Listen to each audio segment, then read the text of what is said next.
আসসালামু আলাইকুম দর্শক। বয়স বাড়ার সাথে সাথে আমারও এখন শাক, মাছ, চিংড়ি ভর্তা, শুটকির ভর্তা এইসব খুব ভালো লাগে খেতে। তো আজকে সেহরির জন্য বানিয়ে নিয়েছি পুঁই শাক দিয়ে চিংড়ি। চিংড়িটা অ্যাভেলেবেল ছিল আমার ঘরে, পুঁই শাকও অ্যাভেলেবেল ছিল।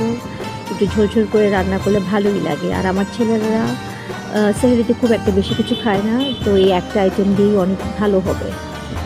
এ আর তেমন কি রান্না করা, তেলে পেঁয়াজ কাঁচামরিচ দিয়ে কিছুক্ষণ ভাজবো, তারপর রসুন কুচি দিয়ে অথবা রসুন বাটাও দিতে পারেন, একটু হলুদ দিয়ে চিংড়িটা দিয়ে এটাকে কষাবো। কিছুক্ষণ কষানো হয়ে গেলেই শাকগুলো দিয়ে দিবেন, যেমনটি আমি দিচ্ছি, সাথে লবণও দিবেন এবং ফুল জালে রাখবেন।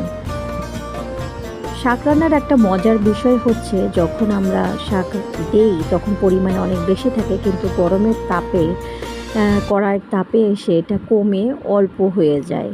ওই পার্টটা আমার দেখতে খুব ভালো লাগে, একটা ম্যাজিক্যাল মোমেন্ট মনে হয়। সো শাকটাকে নেড়ে চেড়ে দিবেন, কিছুক্ষণ এটাকে কষতে দিতে হবে পুঁই শাকটা কমে আসার জন্য।